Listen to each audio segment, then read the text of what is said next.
As a driven dentist, you see the world differently. Where some see scarcity, you see abundance. When others want to give up, you keep going. You're building an amazing life of significance.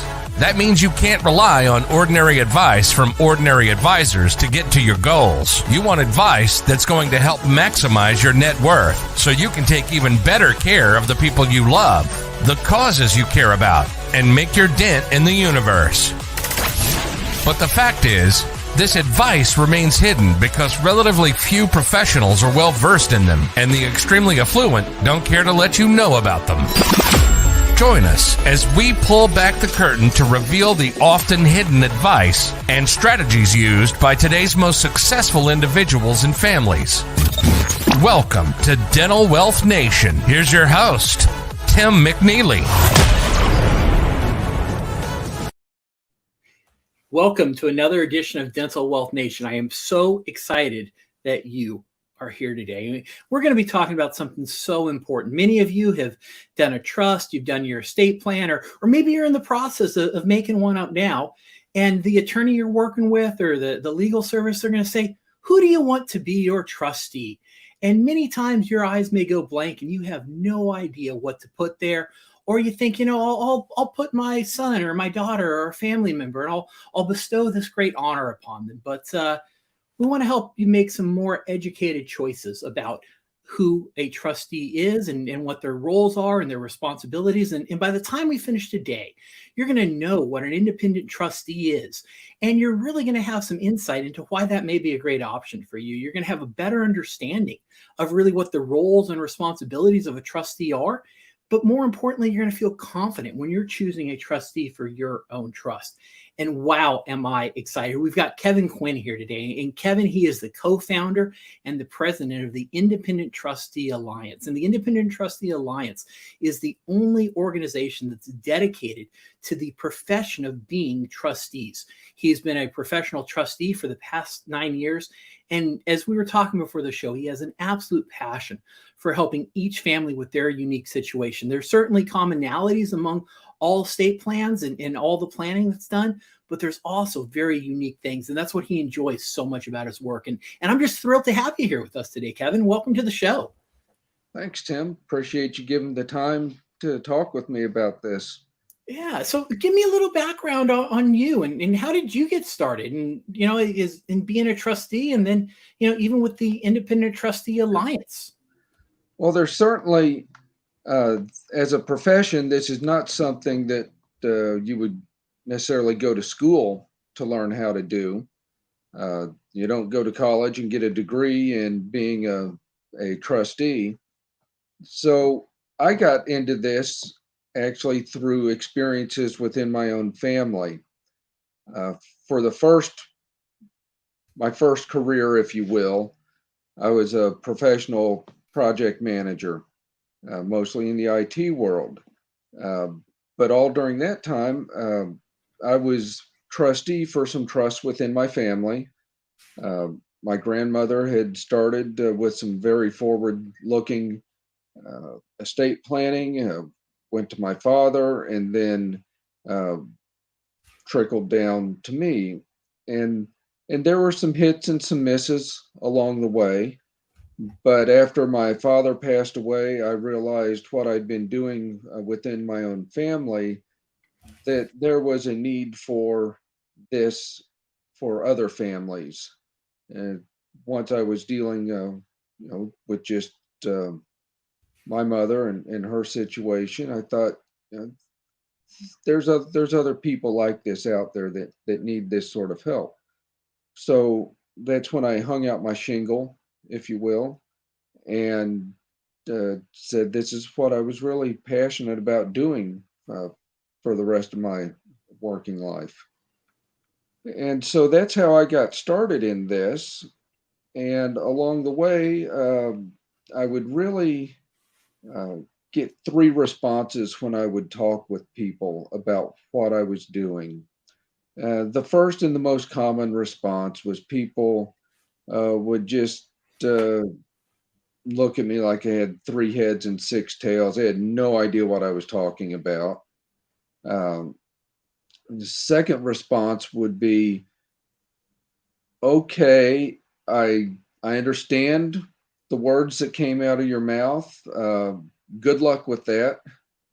Uh, and the third response would be, okay, I get what you're saying. I understand what you're talking about, but how do I know? How do I really know that uh, you are someone that can be trusted, that I can introduce my clients to?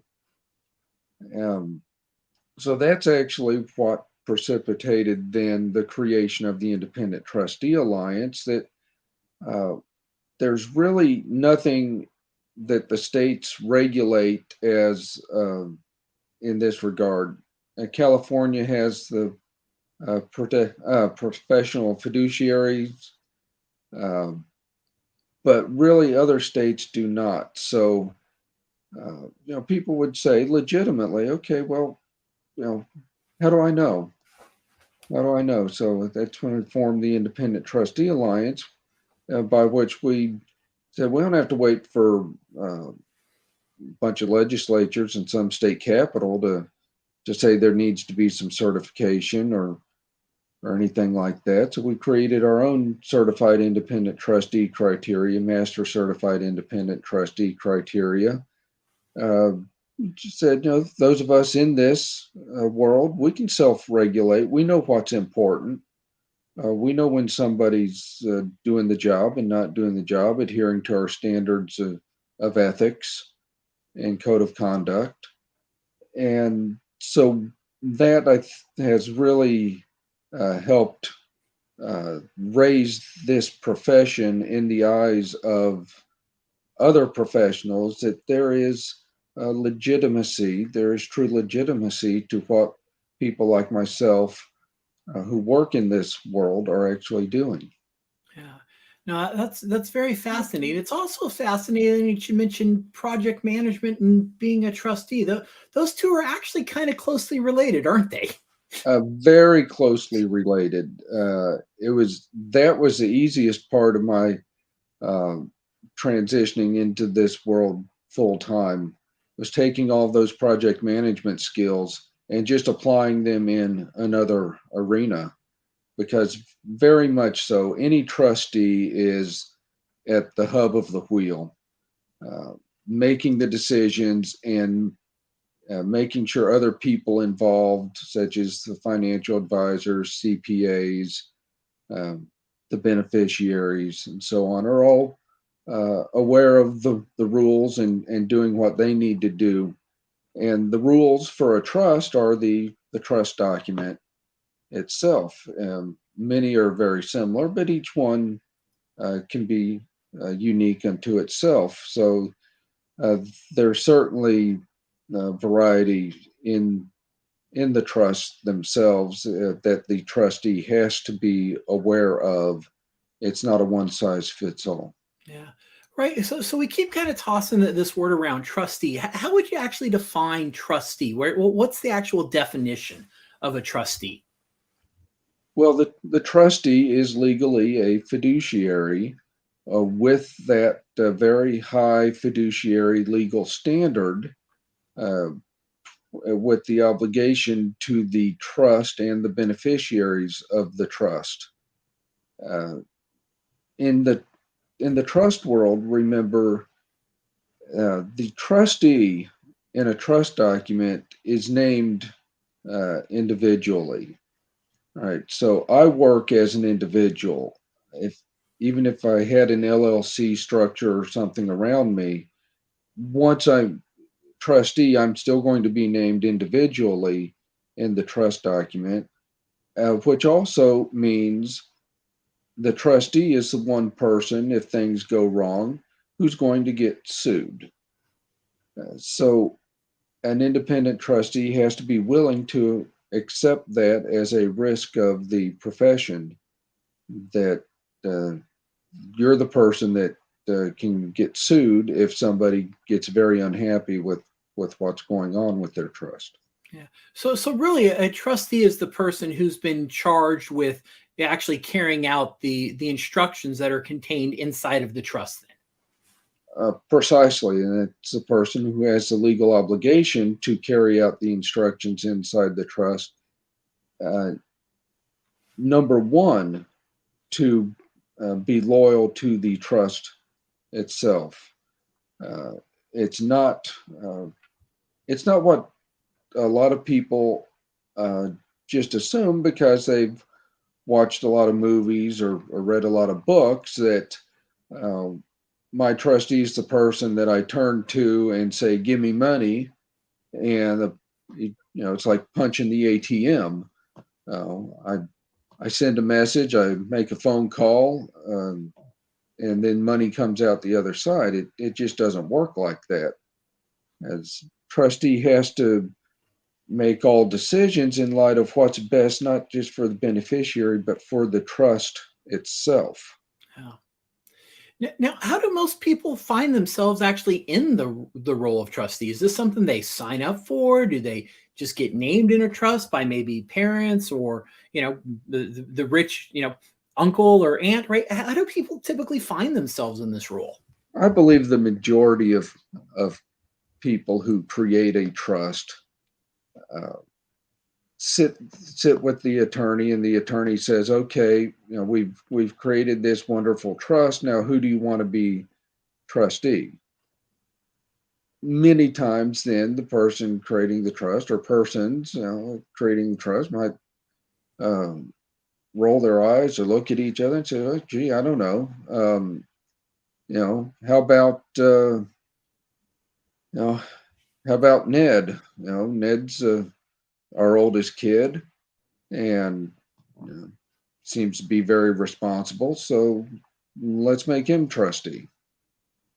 Uh, that's, I think, the way most people end up being trustee. And for most people will look at it as an honor that's being bestowed upon them. Wow, mom, dad, grandma, grandpa, uncle, whomever thought so much of me that they're willing to name me as trustee, and wow, that's a great honor. But they don't really, then they would have no way of really understanding what it is they're signing on for. Yeah, right. A lot of times the parents don't really realize, or the grandparents don't really realize what they've signed someone up for, do they? Absolutely not, because in the vast majority of instances, they want to get their trust document created, and they're just checking boxes. Well, got a trust, check, got a trustee, check. Let's get on with our lives. Yeah. Uh, So what are some of the roles and responsibilities of a trustee? I think the responsibilities are always defined legally. Okay, and this is the way I would separate out roles versus responsibilities. Responsibilities would be loyalty to the trust, making sure that distributions are allowable under the terms of the trust, making sure that trust assets are properly invested for that specific trust, uh, making sure that the tax returns are completed on time, that beneficiaries are receiving their Schedule K-1s. Uh, so those legality things and those things that must be done, I see more. It's the responsibilities. The role, however, of trustee is where the rubber really meets the road, in my estimation, because the trustee has to become um, many different things to be successful in the role of trustee. Uh, you have to be, number one, willing to say no. And that is something that's extraordinarily difficult for one family member to do, say no to another family member.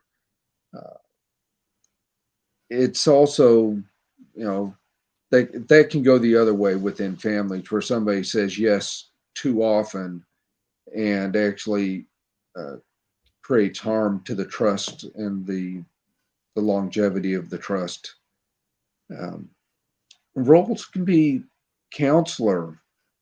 I will sometimes get calls from. I'll give you an example.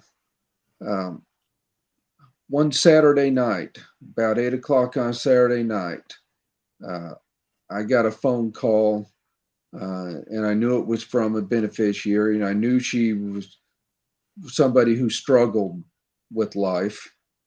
And she was very upset because she thought somebody was trying to break into her house, and she didn't want to call the police because she'd called the police in the past, but they'd not been helpful to her. Well, understandable, because this person really had her own demons that she was fighting. And at that point, I couldn't do anything for her other than advise her, you need to hang up and call the police.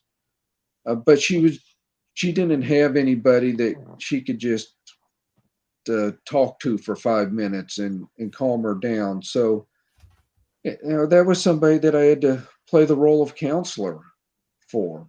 It's not something that you want to get dragged into necessarily, but you don't want to become enmeshed in somebody's life to that point where they think they can just pick up the phone and call you at any time. But it was, in a way, that sort of thing can be viewed as a win, because the person actually views you with enough confidence that they see you as somebody that they can turn to when they need help.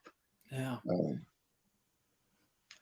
So go ahead. You were going to ask a question? Oh, no, right. Kind of coming back to the trustee, right? Who are some different people that can actually, serve as trustee? We've talked about family members. We've talked about, maybe niece, nephew, aunt, right? So, or, next door neighbor, right? Friends like that can serve as a trustee. But sometimes big banks will do that, and then there's independent trustees. So what are some of the differences, and what should you think through as you're working with that attorney, and the attorney says, who do you want to be trustee? What should someone be thinking through when they get asked that question? Well, certainly the list that you gave is a good description of who can be named as trustee. It could be a family member, it can be an individual such as myself, it could be a bank or a trust company. Now, depending on the type of trust and the goals that the person who's the grantor of the trust has, that can really drive that decision about who's going to be trustee. A lot of times, people of means who are setting up trusts have a relationship with their bank. And so they just naturally say to the bank, hey, you've got a trust department.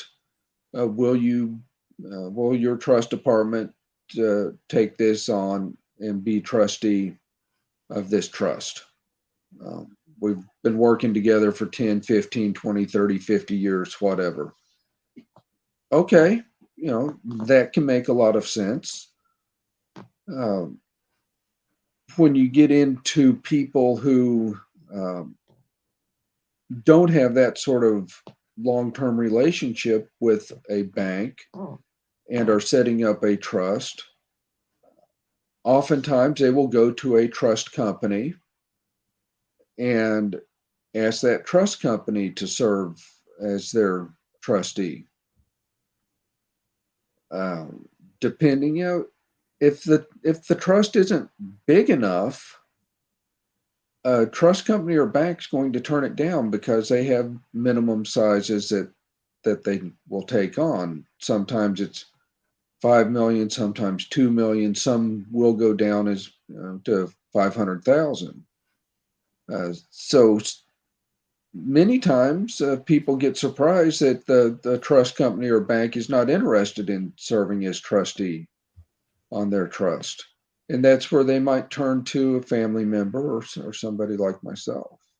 Okay. So what are some of the differences between the bank and you, right? I know someone may be thinking, hey, that bank, they're going to be there for the next 50, 100 years. If I hire an independent trustee, how does that work? Sure.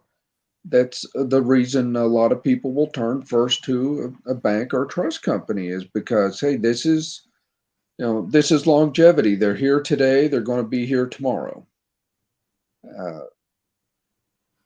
the the thing about the bank or the trust company is that bank or trust company is, of course, has been granted uh, trust powers from the state, but it doesn't mean that uh, just because you're starting out with that bank or that trust company and you like that trust officer who was assigned to you, doesn't mean that that trust officer is going to be the trustee for you 6 months from now or a year from now, because they are employees of the companies they work for. So they may get a promotion, they may go into a different department, they may leave the company. So you don't have you have a trade-off between the longevity of the bank or trust company versus having a relationship with the trustee. And so, whereas an independent trustee is uh, often going to be viewed as, well, okay, what's your backup plan? And we'll talk about that in a moment. Uh, when you engage an independent trustee, you are really engaging that person, and that person is going to be there uh, when you call. They're not going to go to a different department in 6 months or quit and go work for another company.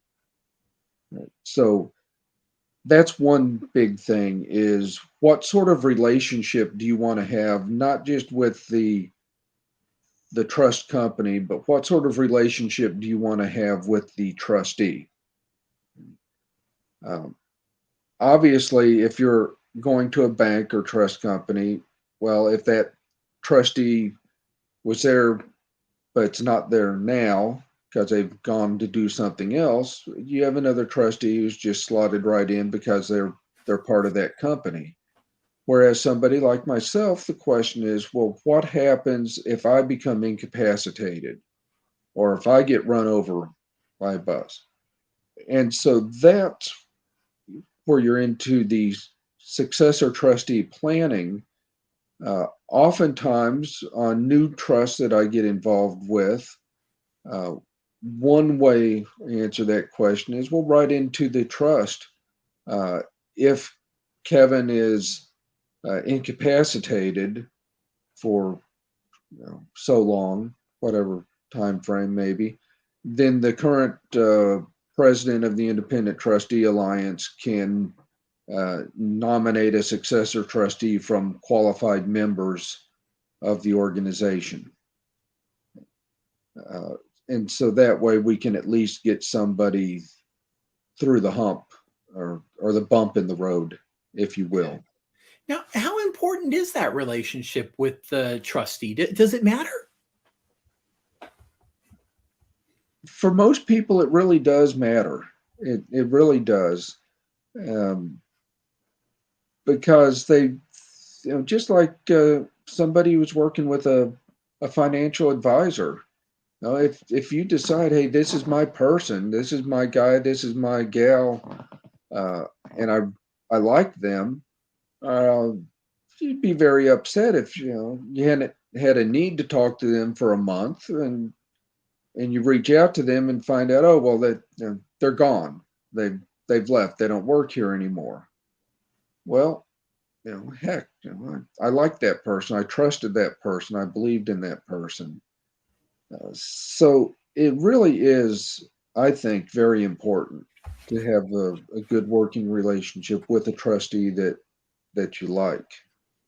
Right. And this is so much more than, going to the car wash and all of a sudden your favorite person isn't there because they moved on, or your favorite bank teller is gone, right? When you're dealing with the trustee, you're also dealing with the family dynamics and an understanding of the trust. And so, I think that relationship is very, very valuable because you want someone who understands the unique goals and objectives of your family and what you're trying to achieve. You do. And for for some people, working with an institution works very well because they can engage that institution, and that institution might have departments or people that work with that family specifically on uh, long-term family dynamics and so on. But for other people, um, that's not what they're looking for.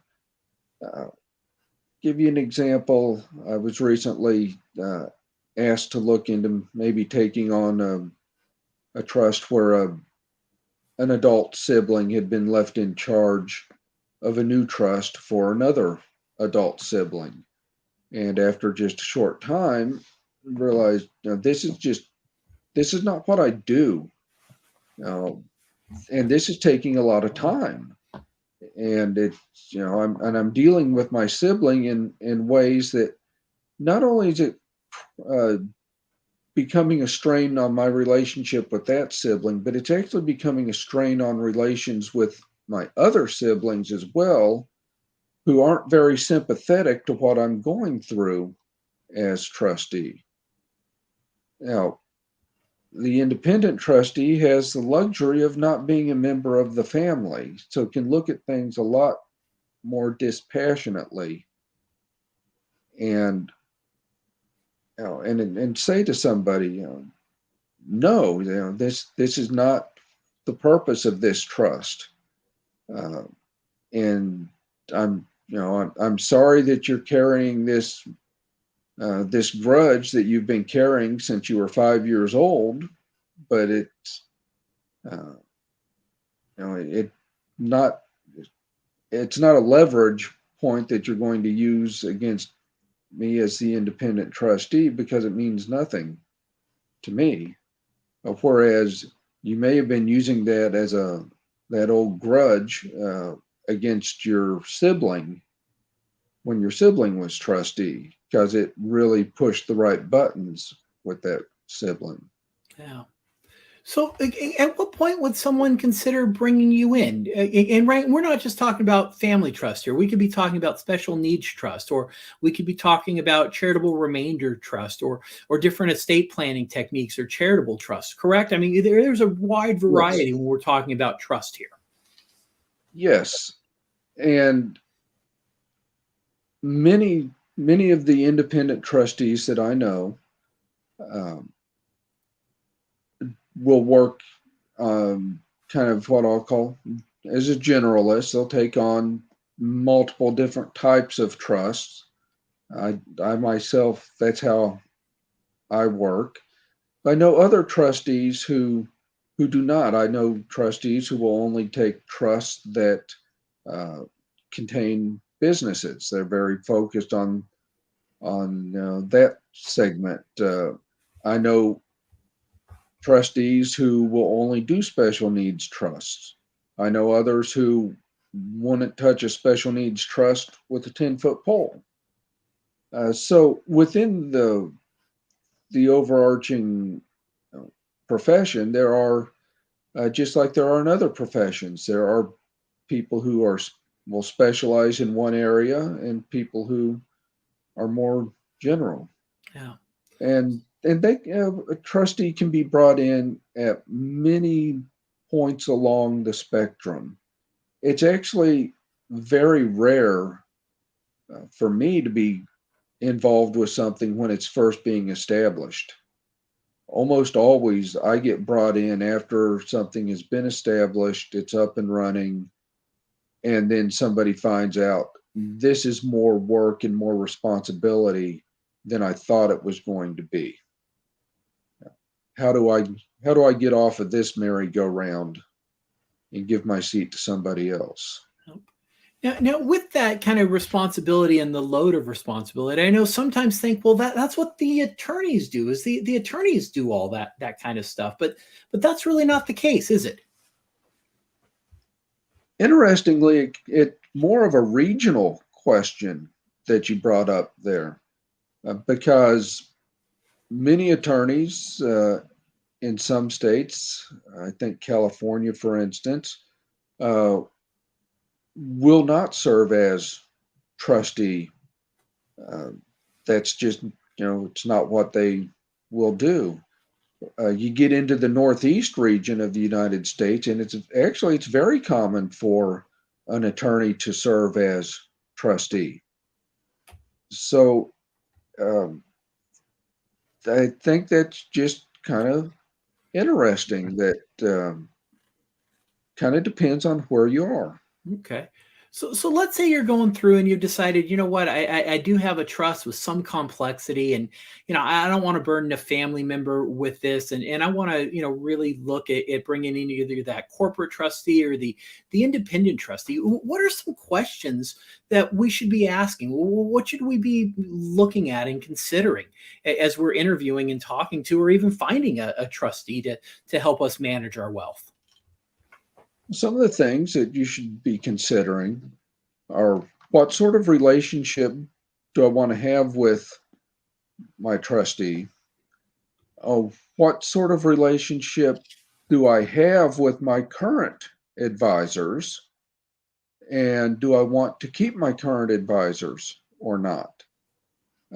Now, my general rule of thumb uh, is I see myself as coming in as a new person on the team. That the team is already in place. The CPA is there. The financial advisor is there. The attorney is there.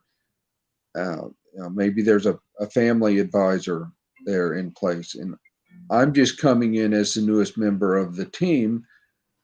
I'm not looking to replace any other professional and what they do. Now, many times, I won't say most, but many times, if you go to a trust company or bank trust department, uh, they're going to take all of those roles themselves. They're not going to be just trustee, but they're going to say, we have our own attorneys who will now be handling the legal work. We have our own CPAs who will now be handling all the tax work. We have our own investment departments who will now be handling all of the investments. And so that's one question you have to consider: is how important is it to you to maintain your current team? It's very important to some people. Other people might be in a position where that's of lesser importance to them. But that's a big question that a lot of people need to be aware of, that those things will happen like that. And then, well, what type of trust is this? And what level of care does it need? I mean that in terms of, like, a special needs trust is going to have extra responsibility with it. So do I want to take this to an individual, and does the individual have expertise with special needs trusts? Or do I need to take this to a company who specializes in special needs trusts and know all the rules of the road regarding a special needs trust? So that would be a reason why they may, go one way versus another. Okay. Now I know the other thing some people may be thinking, right, is once again, the role of trustee, it's a trusted role, and there certainly is that fiduciary obligation, which is the highest code of ethics and law, because it means you have to act in the best interest of the Right. trust, not yourself, right? You got to put the trust ahead of everything else. And so, in that trusted position, right? How do you know that you're actually bringing in someone who is trustworthy? What kind of controls are in place to make sure these things don't go sideways, either with a professional trust company, a family member, or even an independent trustee? Because that's a risk across the board. Well, it certainly is. Um, the institutions have the advantage of, yeah, it might not be my team that's still in place, but these people, this is what they do all day, every day. They've been granted these authorities through the state banking commissions, and so they have the instant credibility of they are, you know, a, an institutional trust company. Um, so an independent trustee, if you're looking at an independent trustee, um, you have to ask, is this person carrying errors and omissions, liability insurance? What's this person's backup plan, like we talked about with the successor trustee language? Um, how often is this? How often will my beneficiary or me as the grantor receive reports on the trust? Generally, it's supposed to be an annual report, but some trusts may be written to say, this requires monthly or semi-annual reporting. So, what's the reporting category? How involved will my attorney be with any oversight? How involved would my financial advisor be? Uh, what what are some other things that can be done, or there are certain roles that can be written into a trust? For instance, a trust protector, which is becoming much more common, where that is a non-trustee. It's another third party who has certain authority to remove the trustee if the trustee is not doing the job. Can remove and replace, or be somebody that has the authority to say, I'm now going to, demand an audit of the books. So there are additional controls that can be written in to the trust document itself, actually. Yeah. So, how aware are some attorneys of this? Is this widespread knowledge among the estate planning community and trust planning community? Things like a trust protector? Oh, those sort of things, yes. Estate planning attorney is going to be up on all of the different things, such as a trust protector or a trust modification committee. Whether or not they uh, have written those into documents before may be another question, but uh, there's certainly things that are becoming much more common as people have experienced. Gosh, this trust that Grandma had written was done 40 years ago, and it's uh, and now 40 years later, we're having some problems with this trust, not from the trustee or anything like that, but just from the way the trust is written. Laws have changed. Um, Things are known now that weren't known 40 years ago. So we're that doggone thing's starting to hit a wall. And a lot of the practitioners and the attorneys are getting really good at thinking, okay, I'm not just writing this for today, but I really need to include as many tools in here as possible to make sure that this thing can continue to live for a very long time, 100 years, 200 years. Got to write those tools and hooks in here to allow that to happen. Yeah, no, very, very true. So, Kevin, if people have questions around this and they want to get in touch with you, how can we find you? Well, I can always be found trusteetexas.com, or you can go to trusteealliance.com. You can find me or other people like me. Yeah, and that Trustee Alliance, that really is a great starting place for you to go check out, the role of an independent trustee and the services that you provide, isn't it? It's certainly meant to be a resource, and it certainly continues to grow. And we want people to know that this profession is out there, it's available, it's viable, and it's something that is worth looking into before you make your decisions about who's going to be your trustee. Yeah, right. I mean, it's something not a lot of people are aware of. Like you said, usually the first thought is, oh, let's go to the bank and see what they can offer.